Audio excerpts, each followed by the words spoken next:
Welcome to This Week in Missouri Politics, State of the State edition, and we are joined by two gentlemen that had a front row seat for it. Senator Jason B. from the Boot Hill, thank you for making the time. Great to be here, Scott. And Jamie Berger, also a Boot Hill guy.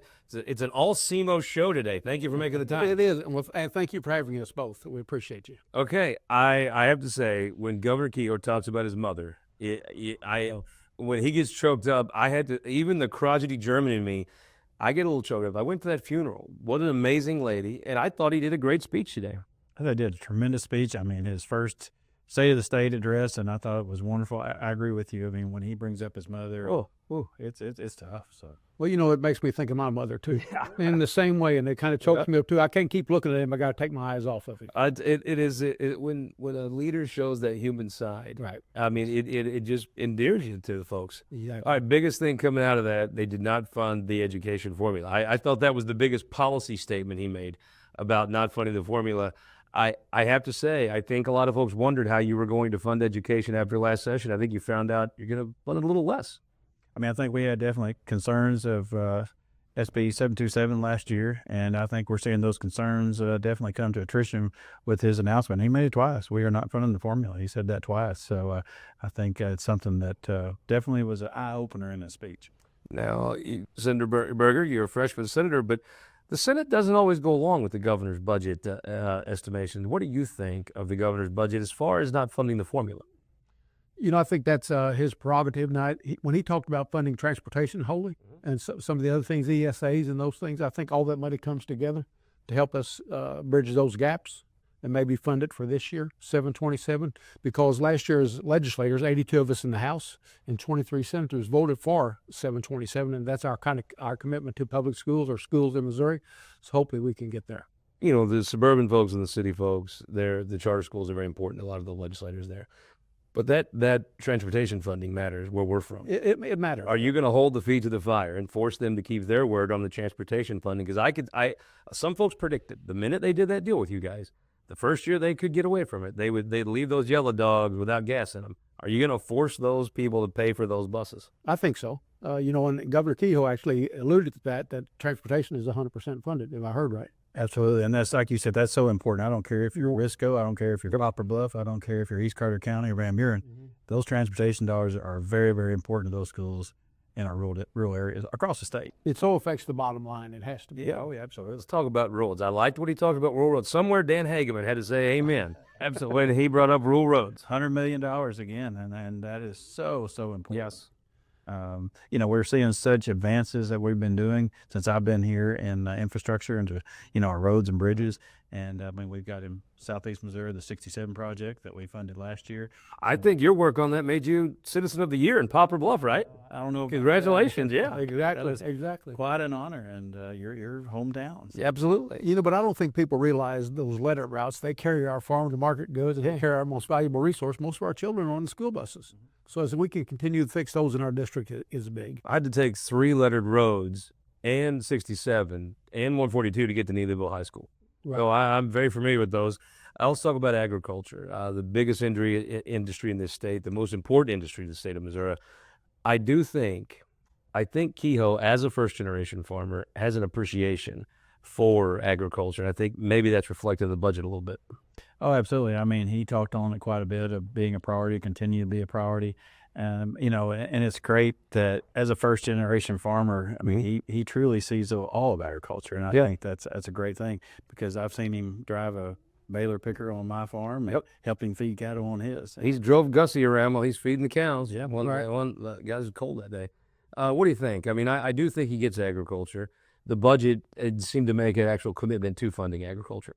Right, and I think we have to do those things, and he realizes that's what drives the state. And investment in agriculture, just a return on investment is great for Missourians. You know, I like what he said too. Let's get out of the way of farmers and ranchers and let them farm and ranch what they know how to do and do best. So talk about this water preservation bill.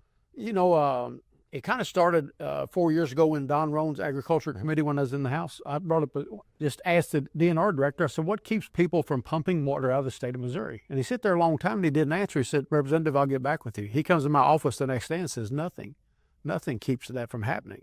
So that's when I talked to Senator Bean when I was still in the House about crafting legislation to preserve our water in the state of Missouri. And come to find out, we were shipping water from Joplin, Missouri, into the Native American casinos in Oklahoma. We're shipping water out of Kansas City to somewhere in Kansas. We're shipping water out of St. Joe's to somewhere in Iowa. And no telling how many more of those we got. So we got to make sure that we preserve our water. I always think that California would love to turn on their fire hydrants with Missouri water coming out of them. And somebody said, well, Jamie, that'll never happen. It's too expensive for anybody to dig a pipe from Missouri to California. There's nothing too expensive in the federal government's eyes. So we got to make sure we preserve Missouri's water. And I don't think people realize how important that bill is. I mean, Missouri is the first riparian state. If you're in California coming back to the east, we're the first riparian water rights state that you come to. So when they start looking for water, which they're obviously running out of water, they're looking at our state. I mean, they're the first state they come to. And right now, if somebody wants to buy a farm in southeast Missouri, drill a well, start pumping to California, they can. But, you know, the whole idea is we want to make sure that we preserve our water, some of our most precious resources. You know, in southeast Missouri, you can dig down 8 feet and hit water. Trust me, I've done it. But, you know, we want to protect all of Missouri. And that's not just southeast Missouri. That's the city of Kansas City. That's the city of St. Louis. That's a farmer in Memphis, Missouri. That's a farmer in Elmo, Missouri. That if we run out of water, if we're dry, let's take care of our own. Let me ask you a question. When I go to the legislature, all I hear people talk about is St. Louis, St. Louis, St. Louis, St. Louis. It is a body that really the majority party is not. No one in St. Louis has elected any of them. But boy, do you worry that sometimes your party is just too damn obsessed with St. Louis? Well, I mean, obviously, St. Louis is a priority. Sure. You know, with the crime, that we're talking about, Governor. Do you worry bills like this Water Preservation Act don't see enough floor time because there is just an obsession with the city of St. Louis? Well, like I say, they've been probably more in the news lately, but I think this. I think we're going to make sure this bill hits the floor, and we're going to do our time and get this passed. Do you worry that it is all you hear people talk about is St. Louis, St. Louis, St. Louis? Bills like this that help rule Missouri. Do you think we're just too damn nice? Well, I think St. Louis buys into this because they realize they get their water also from the Mississippi River. So I think this will be a bipartisan effort. I really do. You think it'll get the floor time it needs to pass? I think it will. I really do. I'm pretty confident in that. You know, one guy asked me today in my office, he said, well, Jamie, what about shipping water in Missouri? I said, you know, north central Missouri struggles with water issues where they built the lake. Let's send our water to north central Missouri. Let's keep it in Missouri. Help Missourians. So let's talk about Mike Kehoe. You have a great State of the State address. You've known Mike Kehoe for a very long time. Yes. I think it's easy when you look at that map. You know what part of the state delivered him the largest primary victory? Southeast Missouri. Southeast Missouri. I don't think that was a mistake. I think while some other politicians were in Chesterfield and Lee Summit and back and forth, Mike Kehoe was in fair dealing. He was in Peach Orchard. He was in Benton. Right. And I think that paid off for him. Absolutely. I mean, he was everywhere, Scott. I don't care. Yeah. I mean, from Elmo, but he did Elmo, Missouri to, like, say, Memphis or wherever. But he spent a tremendous amount of time down there, and he's got a really good friend down there also that Like Cruz guy knows a few people like that. Yeah, he knows a few folks. Yeah. But you know, he is so, I mean, right now, the first 2 weeks he's been governor, he's still walking the halls. He's been popping in offices, and, you know, he's really doing what he promised. Kind of share a story about that. You know, he showed how he wrote on a plate today in his speech. All the time. Well, I come in my office the day after he was his inauguration ball at 10 o'clock when we let out a session. The session was very short, and wrote on a napkin, Governor Mike Kehoe was here today. So he had been in there, wrote that on a paper towel on my desk, and I have it framed in my office right now. That's awesome. Yeah, that's awesome. Yes. Do you think when you talk to him about public policy, we talked about things that matter to Southeast Missouri, do you ever be like, oh, and by the way, you know, St. Louis didn't vote for you, but we did? You know what? I think he's going to represent the state like he should. And I think he's going to represent the whole state. I think he should appreciate the people that elected him. But he's going to know where Southeast Missouri is. I can guarantee you that. So. I feel like that's right. Let's talk about the Senate. I have seen around town groups of senators getting together that surprised me. I would not seen some of the groups of maybe your suburban senators with your rural senators, maybe some senators who spend a lot of time on Facebook and some that don't have Facebook accounts. I have seen a difference, and it feels like your group of 24 senators, more of you were talking to each other in social settings, breaking bread together than maybe you did in the past. Am I wrong? No, I think you're exactly right. And I think that no matter, put aside whatever side you might have been on the last couple of years, I think there's definitely a consensus that, it's time to work together. And I know I travel the state a lot this summer and talking to senators and, just being able to let's sit down. Let's sit down at, whether it's your family table, having dinner or wherever, and let's start to get to know each other personally, and then maybe we can work through these issues. And I think you're seeing that. I mean, you're absolutely seeing it. And I think it's what people want to see the Senate function. I've noticed at the dinner table, it looks collegial, looks like a group of coworkers getting to know each other. Mm-hmm. And I've seen in the Senate chamber, that's spilled over. I think it's interesting to see how when you do break bread together, you do. I mean, like any business, you get to know the people you work with. The work's a little easier. One thing I've tried to do, and relationships are so valuable in the building, as we all know. I made it a point to get to each senator, introduce myself, talk with them, kind of talk what their needs may be, and kind of let them know where I stood on a lot of things. Now, a lot of them I knew coming in. There were some House members that came with me after I know them, and most people I knew, but I made it a point to make sure that I introduced myself to everybody and had those conversations. I found it to be amazing. Your committee gave me the greatest laugh. I wouldn't watch part of it. You were hearing a bill to try to continue to sell glyphosate in the state, and you had a collection of hippies and weirdos show up to oppose that. And one guy in a man bun tried to tell Senator Curtis Gregory how to farm. It was quite funny. This whole issue reminds me. I've watched that show Landman with Billy Bob Thornton. Oh, yes. And he explains to this very young, very liberal attorney how oil's in everything, Right. and go smoke some dope or some peace pipe later in your Birkenstocks. I really think this issue boils down to, look, hippies, agriculture runs on glyphosate. And if you don't want to eat it, move to some commune and be a weirdo. Absolutely. That was interesting. That's when you're the chair of a committee and trying to. You kept a straight face. I was impressed. I did. But it's how important it is for farmers to have glyphosate. But one of the questions I asked in there was, well, if they don't make glyphosate here, where do they make it? It's only one place, China. Yep. And we've had so many conversations about public safety. There's something that people need to look at. It's so important that we keep that production here. At the end of the day, city folks, instead of complaining about how rural people provide their dinner, they could just say thank you and then say grace. Well, I think at the same time, they use that for their flower garden, for their keep weeds out of their sidewalk cracks and everything else. I mean, they're using it. Do they put it on gloves and masks and everything when they use it? Oh, no, absolutely not. How many times you get a warning label? Does anybody ever read them? Never once. Never. And before I let you go, you run the dice a lot, Senator Bean. I noticed you had to bring the gavel down, but just once this session. I just had to once. Who did you have to? Who I can't. There was one senator from the 27th district. Not Kate. Don't call him by name. Don't call him by name. Yeah. Was it the senator from Scott? I think it was a senator from Scott. Maybe he lives in Benton. He might have called another senator by name. No, the old house habits die hard, don't they? Yeah, about to say Mr. Speaker on top of that, so it would have been double bang. But I think he really enjoyed that. I think because he hit it hard. Yeah, I did too. Senator Berger, Senator Bean, thank you so much for the time. As session unfolds, hope you'll come back here and talk about it with us here on This Week in Missouri Politics. Thank you for always having us, Scott. Appreciate you getting the word out. We will be right back with our Opinion Maker panel after this. For more than a century, the St. Louis Carpenters Union has shaped our communities.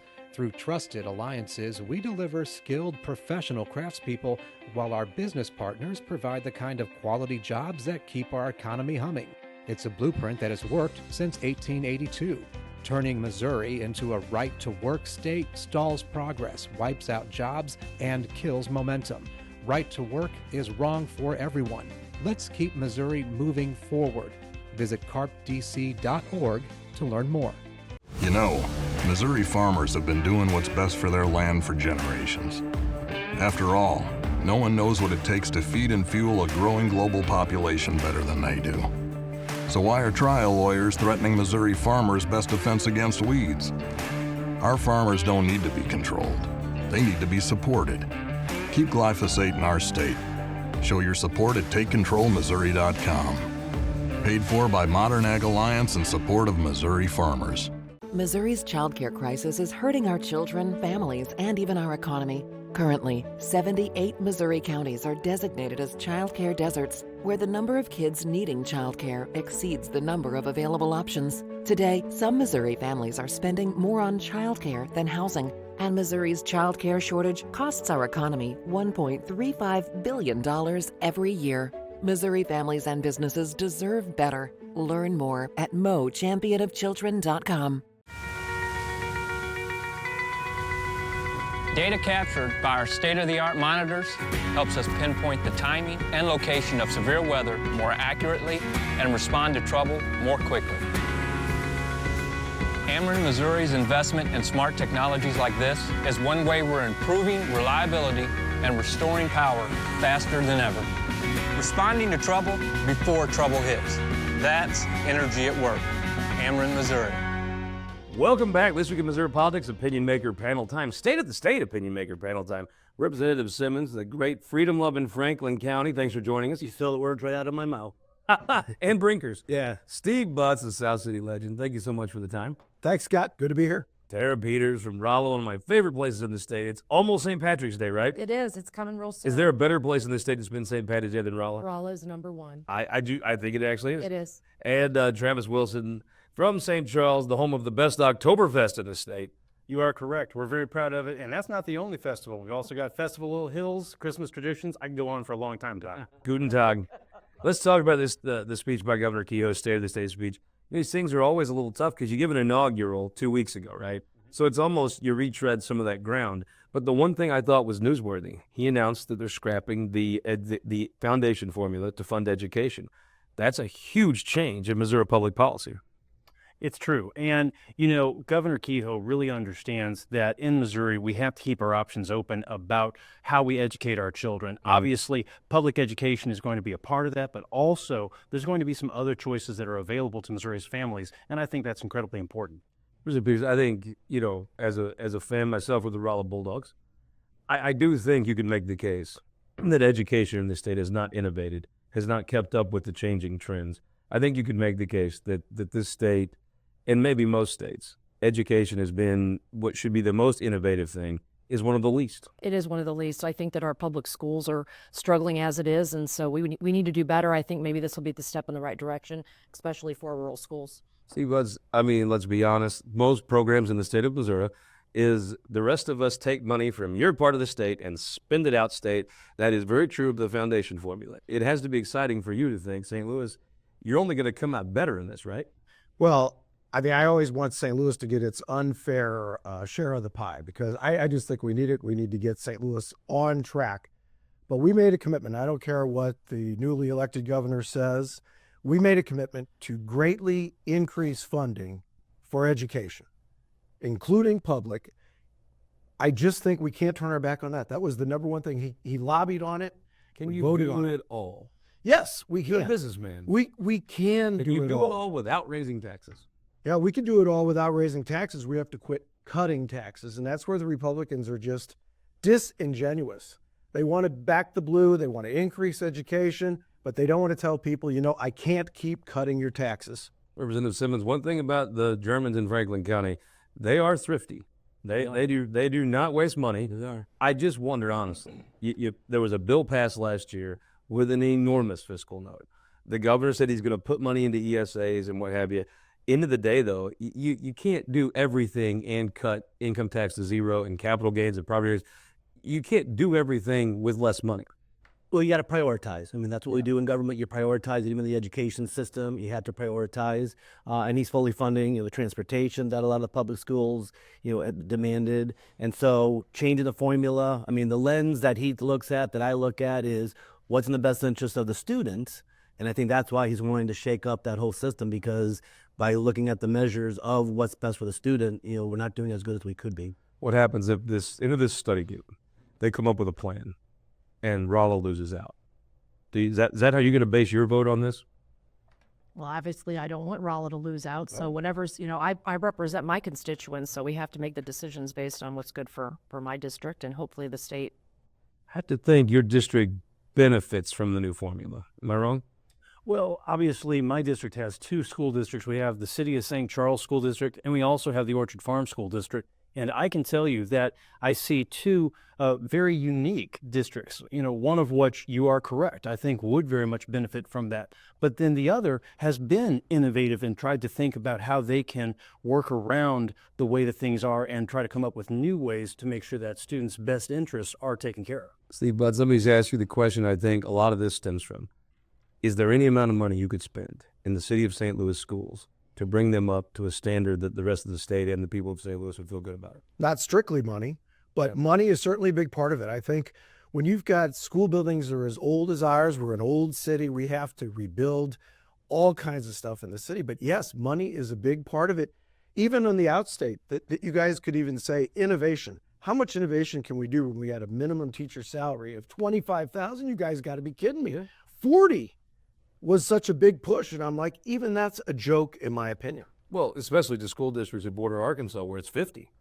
But let me just ask you this. Do you think part of the reason, I mean, all this coverage, the entire Republican Party is obsessed with St. Louis. It's essentially the St. Louis Republican Party. The truth is, I think if you did open enrollment, if you just gave people vouchers, then you would count the Catholics. I mean, I do think it's unfair on the St. Louis public schools. You have several private, you have some charters, but the Catholic schools are so prominent, they take a lot of the best students. All right, they do. And Here's the numbers, right? I'm a product of Catholic education. My kids went to Catholic So's the school. governor. The Catholic schools in the city of St. Louis are also struggling. We've got a demographic winter coming where there's just less kids. And that is a challenge that SLPS, the charters, and the parochial schools are going to have to work on. How do we consolidate smartly, not ruin neighborhoods? It's a difficult If you decision. ask people in this state, in the capital, even St. Louis, how are the St. Louis schools? They would say bad. If you factored in all the And I would parochial say schools, some are bad. well, I think if you factor in the parochial schools, though, that impression, those numbers raise, right? They do. Clearly they do. That part of the voucher thing would be, you would now count all these in the Missouri test scores. You know, if you're talking about moving a company here, you might look at our education standards and be like, well, it's not great. But really, most of those test scores really don't factor in these really high-performing parochial schools. I think it would help the image of St. Louis, therefore the rest of the state, with a voucher. I think that's an underlying part of the voucher part that could be good. Well, what you're talking about there, Scott, has to do with the money following the student. Yeah. And that is something that we've talked about a lot in the state legislature. That is an option that could work well. And you spoke to the greater concern that if investment that needs to come to our state, I'm an economic developer, I'm very proud of that, and I want to make sure that businesses want to come here. But if we're not How educating... important is that in schools when you're actually trying to sell someone on coming to a town? Oh, I think it's fairly important. When you're the guy in the room, you've actually done this. Absolutely. How key is it? Absolutely. Well, I think it's fairly important because what good schools translates to is whether or not we're going to have a good workforce. And so you have to have workforce-ready people to go to work if you're going to attract big businesses that want to come and make a $500 million investment in Missouri. Give me a prediction. In the first term of Mike Kehoe's administration, will school choice be the law of the land in the state of Missouri? Yes, but I would put an asterisk next to that. I would say yes, but I think that you're going to see public education, I think, is still going to be a large priority, but I think you're going to see more school choice than you currently see now. As he said in the State of the State, ESAs will be expanded, and there's going to be some other things that we brought forward to help hopefully make education more available to everyone and the best education possible, because I, too, want to see the city of St. Louis, the kids in the city of St. Louis strive and do well. Representative Peters, tell me, in the first term, is the voucher school choice, whatever you want to call it, is the money going to follow the student in Kehoe's first term? I think so. I've only been doing this, this is the start of my third year, and I mean, school choice has been prominent the entire time that I've been in the legislation. So yes, I do believe so. What happens? Absolutely not. I don't think it's going to get through. It might get through the House. It's not going to get through the Senate. The last bill that everybody knew was unsustainable got through. I mean, nobody in the chamber thought the math worked on that bill. They did if we make a commitment to fund it. It's not that difficult, Scott. What happened? You going to see school choice in the first term? We're incrementally going that way. We've got proof of concept around the rest of the country, so I think that kind of, I think we're right. I think it kind of buoys I think you're going to incremental yourself to where it just makes sense to do it. All right, let's talk about we referenced when Mike Kehoe's talking, he's talking about two things, economic development and crime. And he says the two are tied together. I will tell you, I think folks in New Haven would benefit from a growing St. Louis. I don't think you'd have a growing St. Louis without addressing the crime problem. My question to you, as a person whose district gets a lot of folks fleeing from code, fleeing from crime, moving there, It is.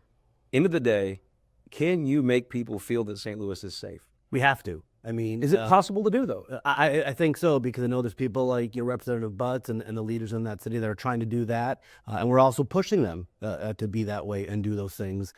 So it's part of it's a mindset, and part of it is actually how do you operate what you need to do to make the streets safe. Representative, my whole life, I actually think Kansas City is safe. My whole life, I've never thought St. Louis was safe. I don't know if there's crime numbers. That's just my white trash hillbilly opinion, is how I perceived it. For Mike Kehoe to succeed at this, I don't think it's about stats that everybody says you juice and stuff. Perception. Do you think it's possible for people in Rolla to perceive St. Louis as safe? Sure.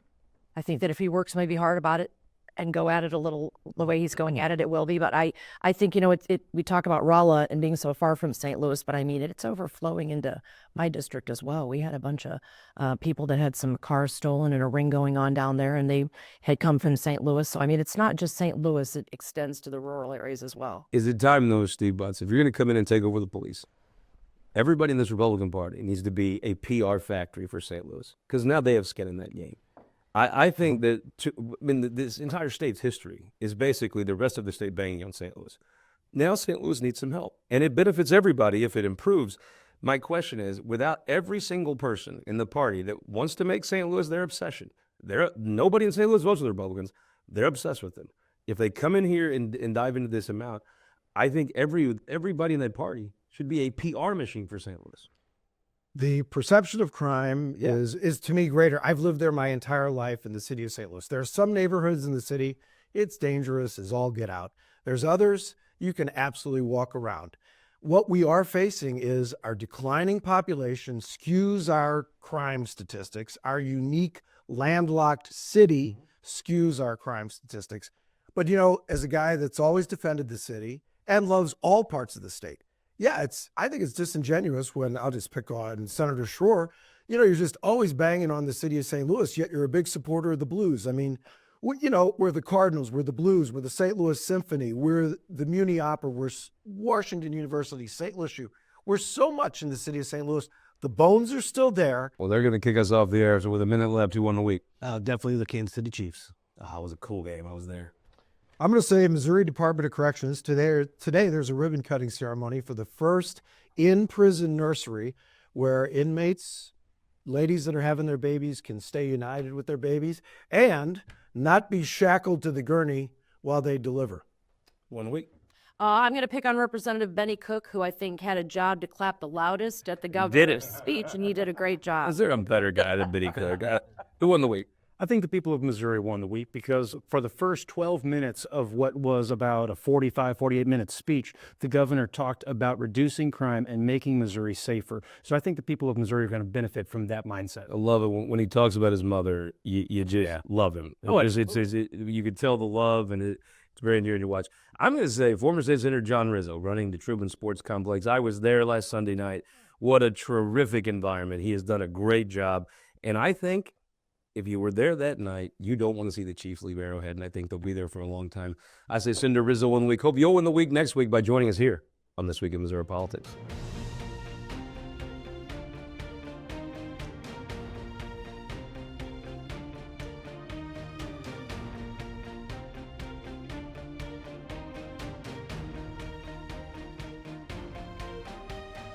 This Week in Missouri Politics is sponsored by the Missouri Automobile Dealers Association, Ameren, Spire, the United Electric Cooperative, and the Missouri Association of Career Fire Protection Districts.